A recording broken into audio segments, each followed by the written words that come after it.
Welcome back to Reddit Whispers, and settle in, because this one is a long one. A story about the moment the floor doesn't just fall out from under you, but the moment you realize you were never standing on a floor to begin with, just a beautifully painted mirage over a chasm. My story is called "She Laughed While Betraying Me with My Best Friend, But I Didn't Break." It all began, as these things often do, in a place of deceptive tranquility, a university library bathed in the golden, dusty light of a late autumn afternoon. I was Liam, a 20-year-old engineering student who believed the world operated on a set of logical principles, much like the circuits and stress-strain curves I spent my days studying. And then I saw her, Clara. She wasn't just beautiful in the conventional sense. She had a kind of luminous intelligence that seemed to radiate from her, turning the simple act of highlighting a textbook into something profound. Her hair was the color of dark honey, and it fell across her face in a way that made you want to be the one to gently brush it aside. We met over a shared frustration with a particularly obtuse philosophy text, a book neither of us was required to read, but had chosen out of a mutual, perhaps naive, curiosity about the bigger questions.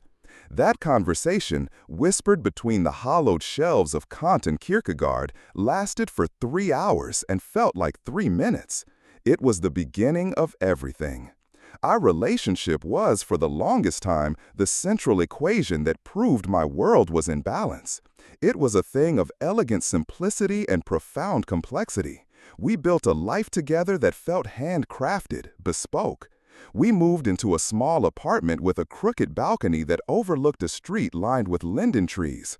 I remember the smell of those trees in early summer, a sweet, intoxicating perfume that I will forever associate with a period of my life I thought was perfect. We painted the walls a soft gray, a color she chose, and I spent a week painstakingly assembling flat-pack furniture that would become the scaffolding of our shared existence.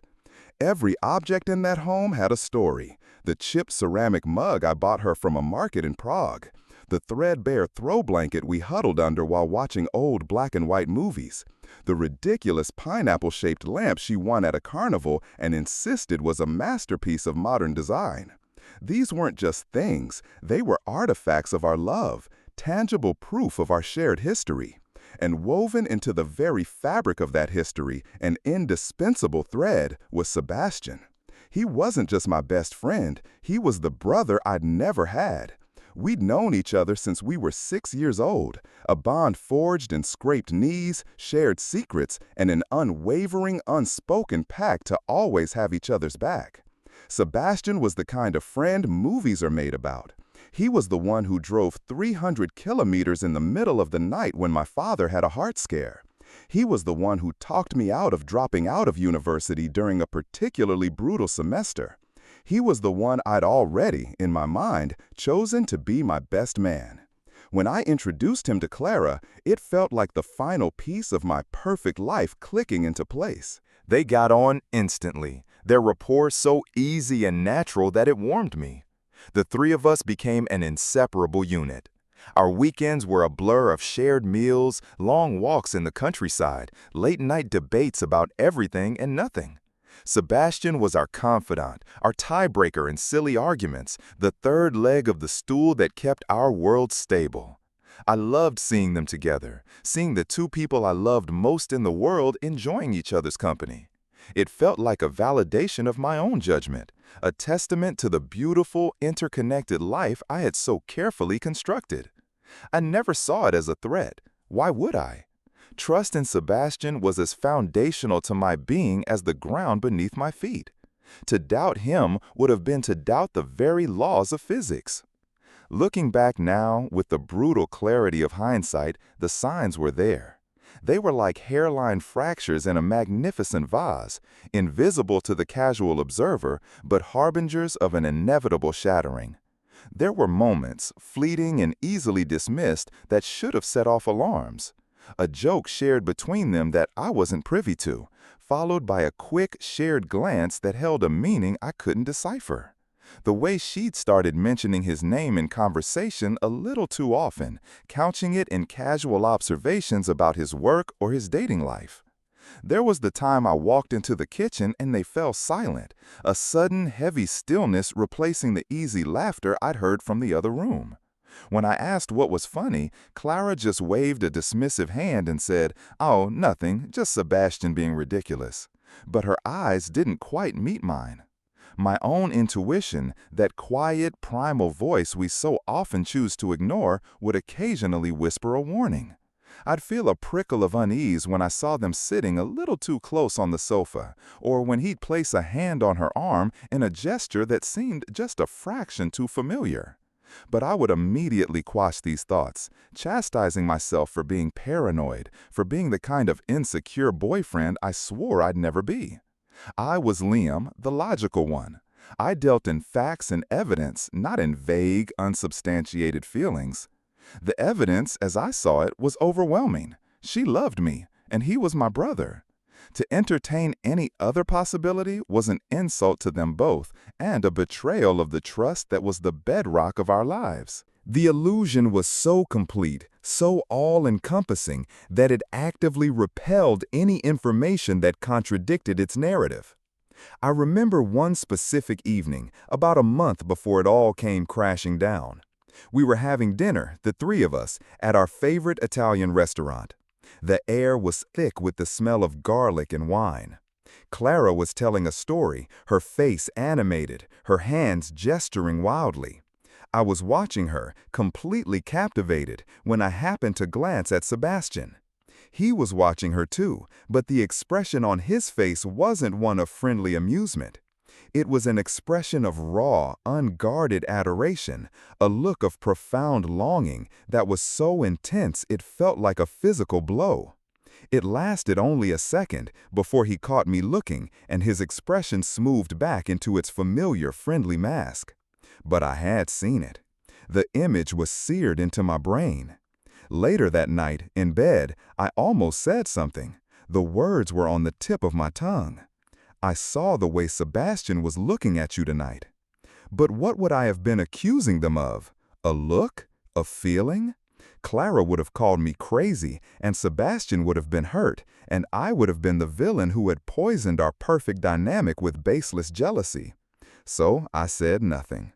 I swallowed the unease, pushed the image deep down into the recesses of my mind, and pulled Clara closer, reassuring myself with the physical reality of her in my arms.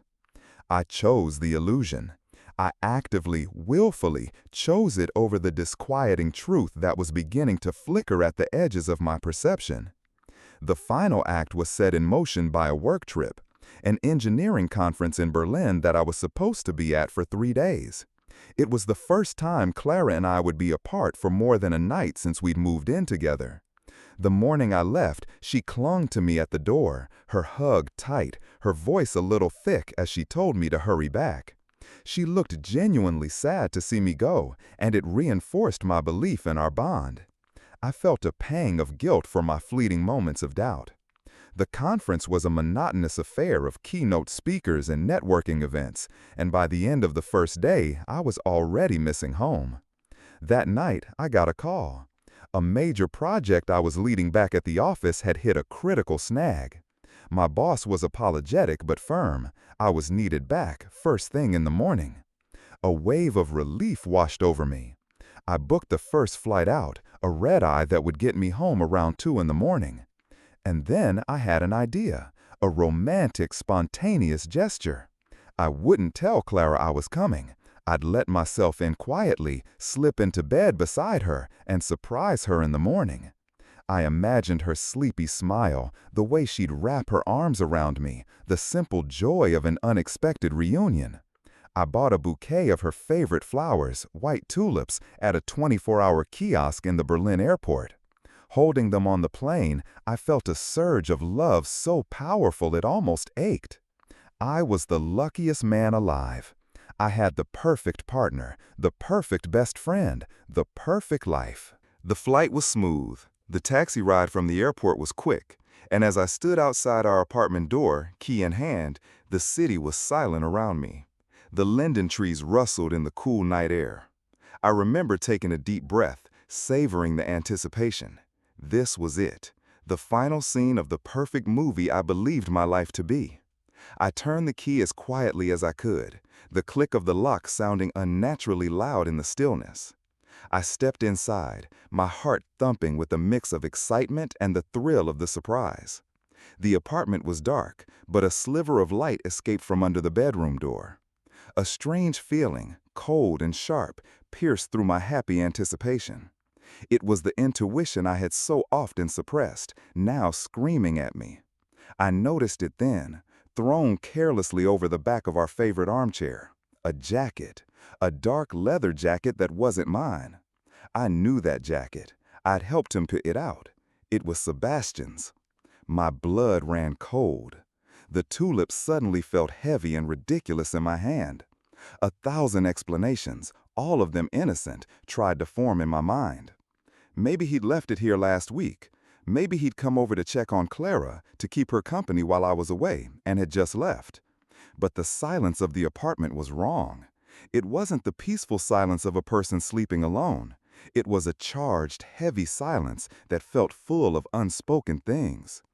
Every logical part of my brain was at war with the primal, undeniable dread that was flooding my system. I walked towards the bedroom, each step feeling like I was wading through wet cement. My hand was shaking as I reached for the doorknob. I could hear sounds now, soft murmurs, a low laugh that I recognized with a sickening jolt. It was hers. I didn't knock. I didn't call out her name. In that moment, I knew I had to see. I needed the evidence, the cold, hard fact to either confirm my greatest fear or shatter it and allow me to breathe again. I pushed the door open, and the illusion I had called my life evaporated in a single, silent, horrific instant. And that's where the first chapter of my old life ends and the first second of my new one begins. The room wasn't just a room anymore. It was a stage, and I had just stumbled into the final, brutal scene of a play where I was the only one who didn't know their lines. The scene that met my eyes is burned into my memory with the clarity of a flashbulb photograph, a permanent, searing afterimage on my soul. They were in our bed, the bed where I slept every night, the bed where we had whispered our dreams and fears to each other in the dark. Sebastian was propped up on one elbow, his back to me, but I could see the curve of his shoulder, the line of his spine, the familiar shape of him in the place he never should have been. And Clara, she was lying on her back, her dark honey hair splayed out across my pillow, the sheet pulled up loosely around her. She was laughing. It wasn't a nervous titter or a guilty giggle. It was a full, throaty, genuine laugh, a sound I had once cherished, a sound that I had associated with pure joy, with shared happiness. Now it was the most grotesque, alien sound I had ever heard. It was the sound of my world ending. For a moment, a single, stretched-out second, no one moved. It was as if time had frozen, trapping us all in this horrifying tableau. I was standing in the doorway holding a bouquet of dying tulips, my travel bag still slung over my shoulder. They were in the bed, entangled in our sheets, their laughter still hanging in the air like poison gas. Then Sebastian turned. The slow, languid turn of a man comfortable and sated. His eyes widened when he saw me, a comical, almost cartoonish expression of shock washing over his face. The color drained from his cheeks, replaced by a pasty, sickly gray. He opened his mouth, but no sound came out.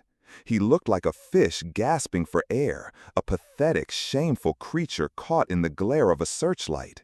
He started to scramble for the sheet, a futile, absurd gesture of modesty in a moment so utterly devoid of dignity. But my eyes weren't on him. My focus was entirely on Clara. She hadn't moved. She hadn't gasped. She hadn't tried to cover herself. She simply tilted her head, that same head I had kissed goodnight 1,000 times, and looked at me. There was no shock in her eyes. There was no shame, no remorse, no fear. There was only a cold, glittering amusement, a flicker of something that looked disturbingly like triumph. She watched me as I stood there, my mind struggling to process the raw data my eyes were sending it.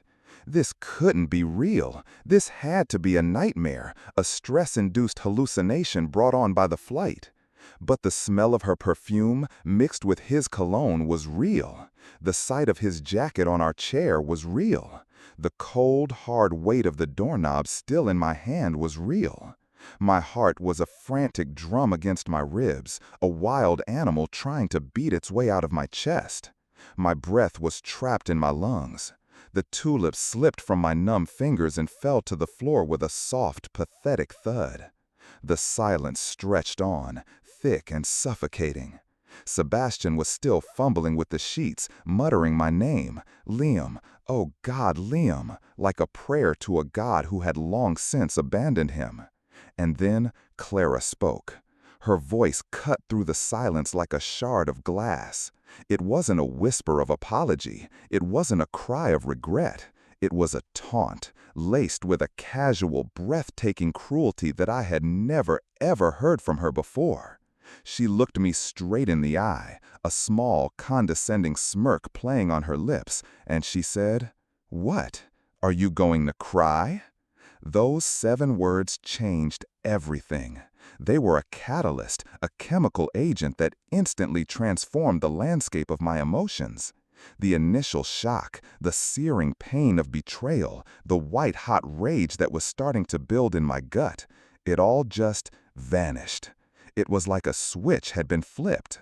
In that instant, with that one question, she didn't just reveal her infidelity, she revealed her entire character. She held up a mirror, not to me, but to herself, and I saw, for the very first time, the person who was actually lying in that bed. The Clara I loved, the kind, intelligent, compassionate woman I had built my life around, would never have said that. She would have been horrified, ashamed, devastated.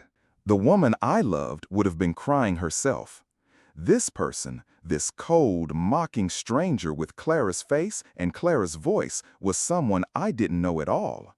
And in that moment of horrifying clarity, I realized the person I had been in love with for 3 years had never actually existed. She was a fiction, a carefully constructed character that I had helped to write. My love, my trust, my devotion had been the ink she used to create her. The person lying in that bed, smirking at my pain, was the real author.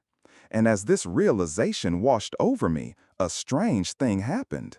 I didn't break. I didn't scream or rage or fall to my knees. The tears that had been welling in my eyes simply evaporated. The knot of anguish in my stomach loosened. The frantic animal in my chest grew calm. Instead, I felt a profound, almost surreal sense of peace settle over me. It was the calm that comes after the hurricane has passed, when you can finally see the devastating extent of the wreckage, but you were just grateful to be alive. And I smiled. It wasn't a happy smile. It wasn't a forgiving smile. It was a small, quiet, knowing smile. It was the smile of a man who had just been handed the answer to a puzzle he didn't even know he was trying to solve. It was the smile of a prisoner who had just been shown the key to his own cell. It was the smile of absolute, unshakable, liberating certainty. My smile completely unnerved them. It was not the reaction they were expecting. It was not the reaction their little drama called for. I was supposed to be the tragic victim, the weeping, broken man.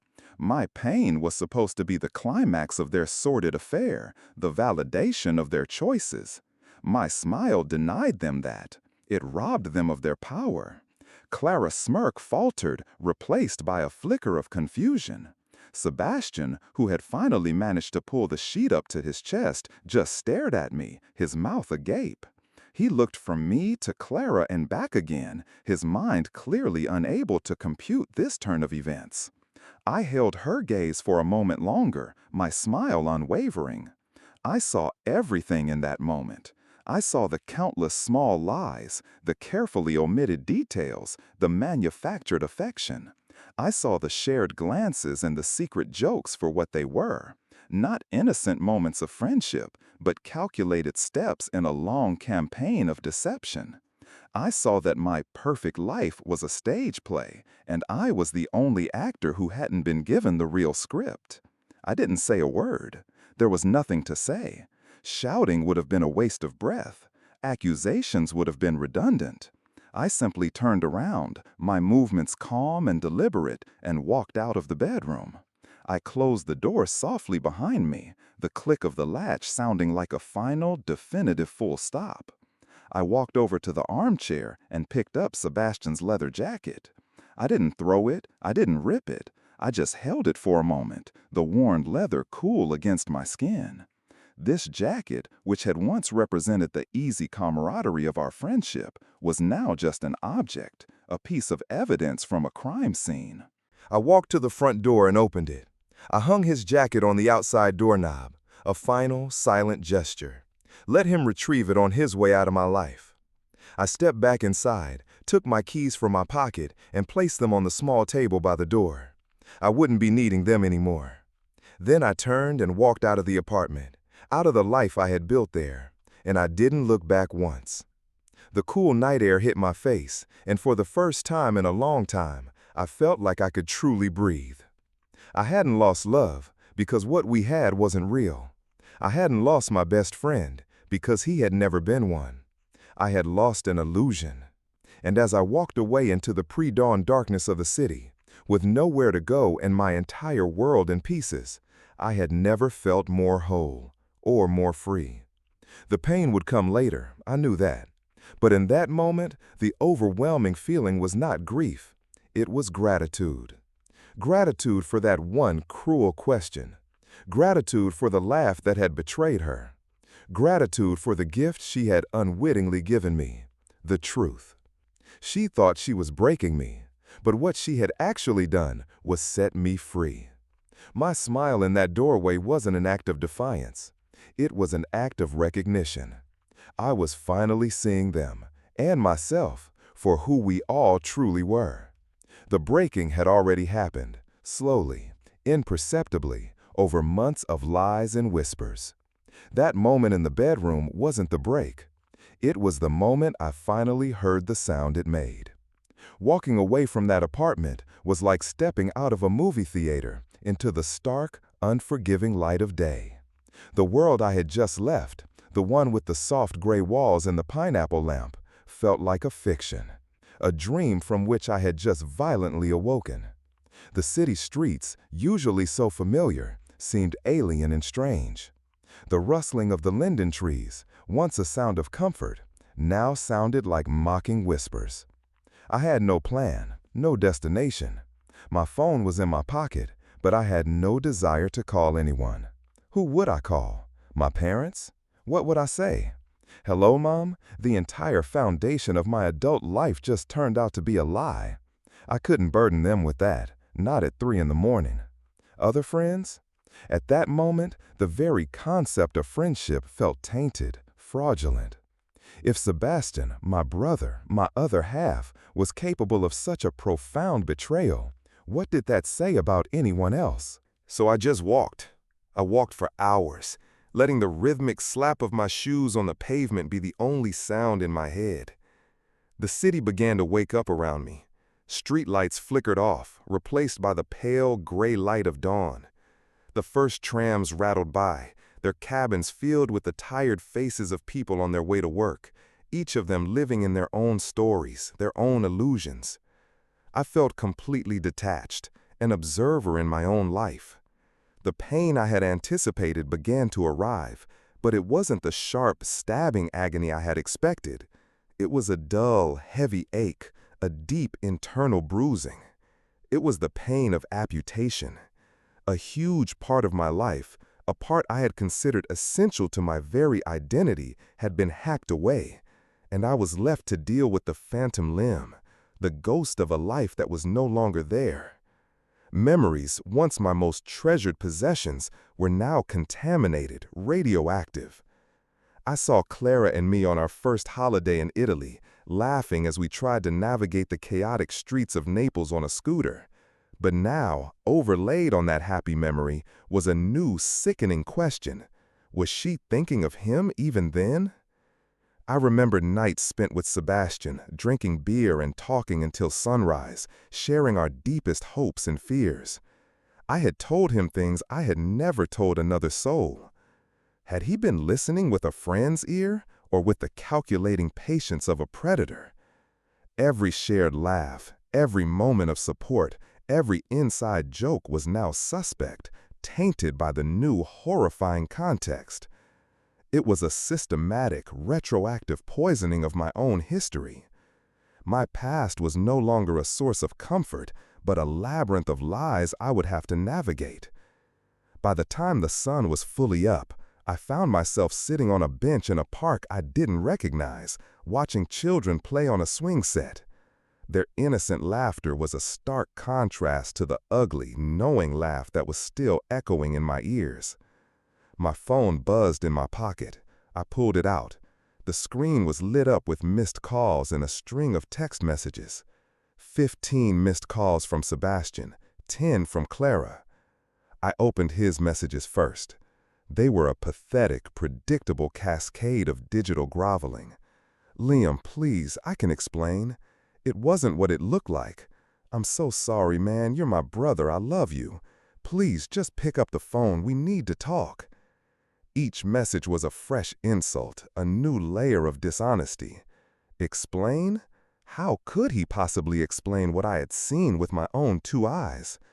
The sheer arrogance of it, the belief that he could somehow talk his way out of this, that his words could magically erase his actions, filled me with a cold, clear contempt. I deleted the messages without replying. Then I opened hers. Her messages were different. There were no apologies, no pleas for forgiveness. Her first message, sent just minutes after I left, was simply, "Where did you go?" It was a practical question, devoid of emotion. Her next few were variations on a theme. "Are you serious? You're just gonna walk out? This is so immature, Liam." And then came the masterpiece of manipulation, the attempt to twist the narrative, to make me the villain of the story I had just discovered she was writing. "I can't believe you're doing this. After everything we've been through, you just give up? Maybe this is for the best. I need someone who's willing to fight for me, not someone who runs away at the first sign of trouble." The audacity was breathtaking. The first sign of trouble. She was framing her betrayal, her affair with my best friend in our bed, as a mere sign of trouble, a hurdle in our relationship that I, the weak one, was unwilling to overcome. She was gaslighting me through a text message, trying to reframe reality itself. It was in that moment, reading her words, that the last vestiges of any lingering sentiment for her died. The dull ache of loss was replaced by a kind of stilly resolve. This wasn't a tragedy, it was an escape. I blocked both of their numbers. Then I switched my phone to airplane mode. I needed silence. I needed to think. My first practical thought was about our apartment. I couldn't go back there. Not for my clothes, not for my books, not for the pieces of my life scattered throughout those rooms. The thought of stepping back into that space, of breathing that air, was physically repellent. I called the one person I knew I could trust, my sister, Anne. She lived 2 hours away by train. I kept it brief. "Anne, something terrible has happened. Can I come and stay with you for a while?" She didn't ask questions. She just said, "Of course. The spare room is always ready. Are you okay?" I couldn't answer that, so I just said, "I'm on my way," and hung up. The train journey was a blur. I stared out of the window at the passing countryside, but I didn't see any of it. My mind was a crime scene, and I was the detective, sifting through the evidence, piecing together the timeline of the crime.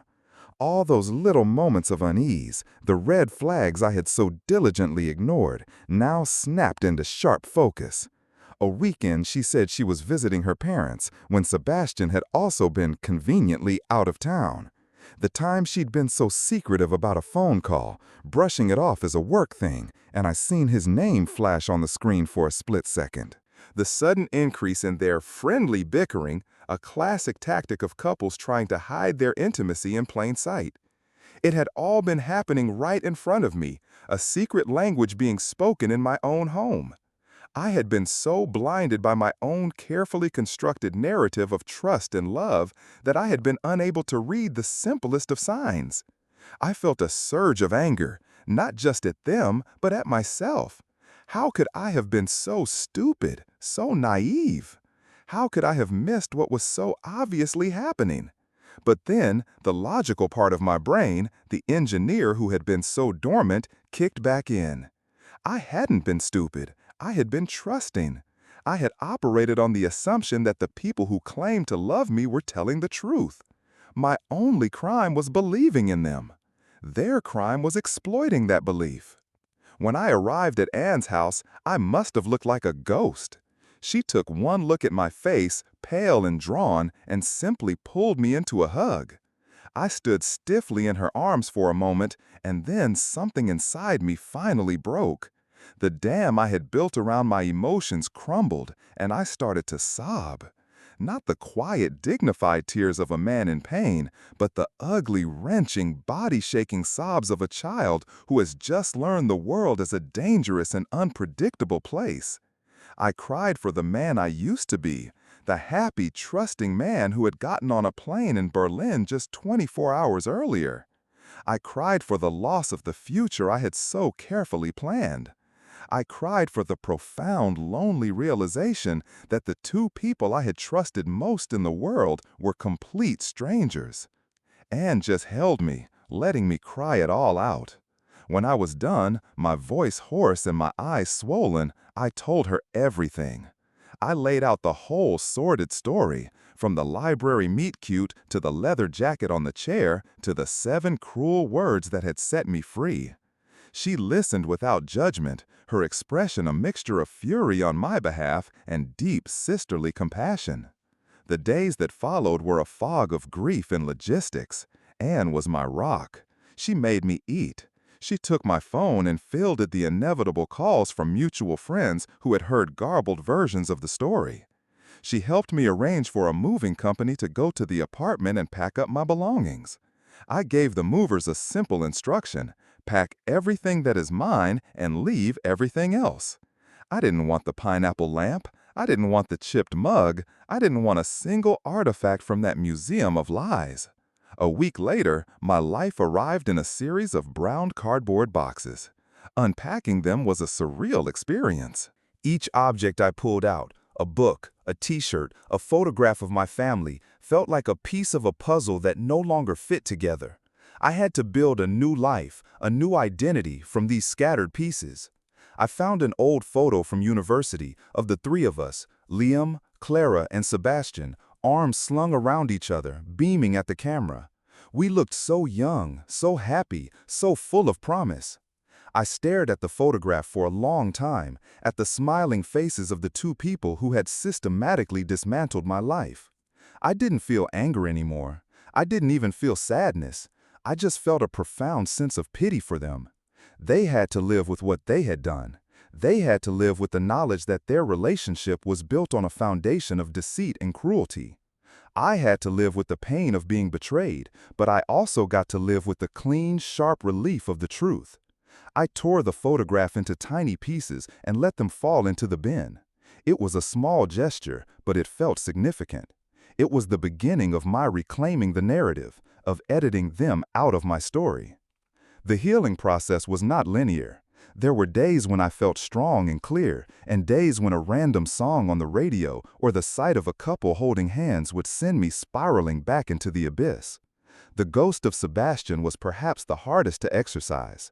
The loss of a partner is one kind of grief, but the loss of a best friend, a brother, is another. It felt like a betrayal of my own history, of my own childhood. But with each passing day, the fog began to lift. I started going for long runs, pounding the pavement until my lungs burned and my mind was empty.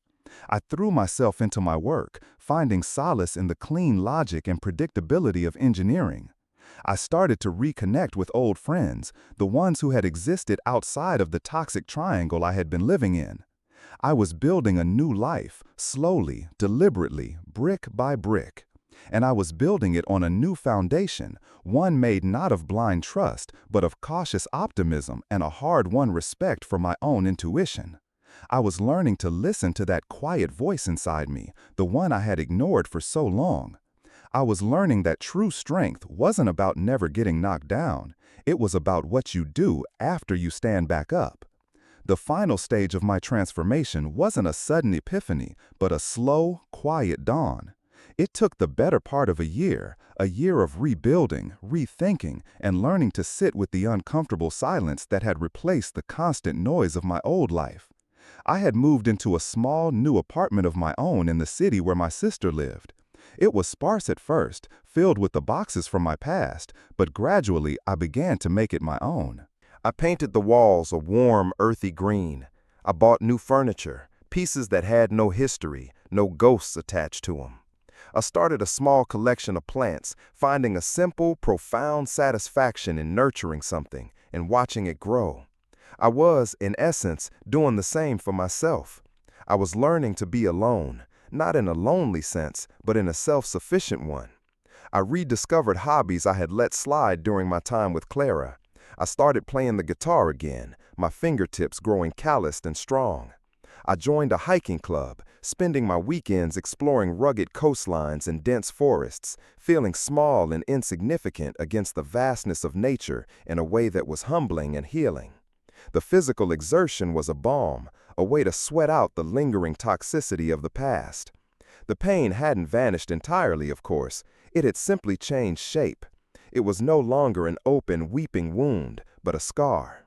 It was a part of me now, a reminder of a battle I had fought and survived. Sometimes I would trace its outline in my mind, not with regret, but with a strange sense of ownership. This scar was mine. I had earned it. And it had taught me things I could have learned in no other way. It had taught me the difference between kindness and weakness, between trust and naivety. It had taught me that the most important relationship I will ever have is the one I have with myself. My work flourished. The focus and dedication I poured into my projects became my salvation. I was promoted, given more responsibility, and found a deep sense of purpose in solving complex problems, in creating order out of chaos. It was a mirror of what I was doing in my own life. I learned, through mutual friends who still occasionally and awkwardly tried to bridge the gap, bits and pieces about what happened to Clara and Sebastian. Their relationship, born of deception, had predictably imploded. It lasted about 6 months, a fiery, toxic affair fueled by shared guilt and the fleeting thrill of the forbidden. Apparently, the trust issues were insurmountable. A shocker, I know. He couldn't trust the woman who had cheated with him, and she couldn't respect the man who had so easily betrayed his best friend. They had turned on each other, their recriminations and accusations becoming the stuff of legend within our old social circle. Hearing this news brought me no joy, no sense of vengeful satisfaction. It was like reading a news report about a distant country I had once visited. I felt a profound and complete indifference. Their story was no longer connected to mine. They were two ghosts haunting a house I no longer lived in. The true turning point, the moment I knew I was truly healed, came about 18 months after that night. I was in a coffee shop, sketching out a design in my notebook, when I heard a familiar voice. My head snapped up. It was her. Clara was standing in line, ordering a coffee.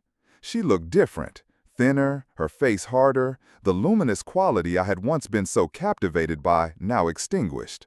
She was arguing with the barista about the price of an extra shot of espresso, her voice sharp and entitled. She was just a person, an unpleasant, ordinary person. She wasn't the monster who had haunted my dreams, nor was she the angel I had once worshipped. She was just a woman in a coffee shop, and I felt nothing. No anger, no pain, no nostalgia. Just a vast, peaceful emptiness where a whole universe of feeling used to be. She turned from the counter, and her eyes met mine. For a split second, I saw a flicker of recognition, followed by a wave of something that looked like panic or maybe shame. She looked away quickly, grabbed her coffee, and hurried out of the shop without a second glance. I didn't smile, I didn't scowl, I just went back to my notebook and took a sip of my own coffee. The encounter, which I had once imagined would be a moment of high drama, was a complete non-event. And that was the greatest victory of all. That night, I thought about the smile I had given them in that bedroom doorway. For a long time, I had wondered about it. Was it a mask, a defense mechanism, an act of bravado? But now I understood it perfectly. It was the most honest reaction I could have had. In that one horrific moment, I had been given a gift, the gift of truth, the gift of clarity. Most people go through life with people they believe they know, living with beautifully crafted illusions. They get betrayed slowly, a death by 1,000 paper cuts, never quite sure when the love died or when the friendship turned sour. I was given the rare, brutal, and ultimately merciful opportunity to see it all at once. The laugh, the taunt, they were a rip in the fabric of the matrix, showing me the cold, hard code underneath. My smile was the recognition of that code. It was the acknowledgement that the game was rigged and the only winning move was not to play. I didn't break that night because you can't break something that has already been shattered. My illusions were shattered, my trust was shattered, my future was shattered. But me, the core of who I was not broken. I was forged. The fire of that betrayal had burned away all the impurities, all the naive assumptions, all the things I thought I needed to be happy. What was left was something stronger, something more resilient, something real. I had lost a girlfriend and a best friend, but I had found myself. I learned that my worth is not determined by someone else's ability to love me or be loyal to me. My worth is inherent. It is not up for debate. I learned that forgiveness is not about absolving them of their sins. It's about releasing myself from the prison of my own resentment. I don't forgive them for what they did, but I have forgiven the universe for letting it happen. It was a lesson I needed to learn, and it came in the harshest possible way.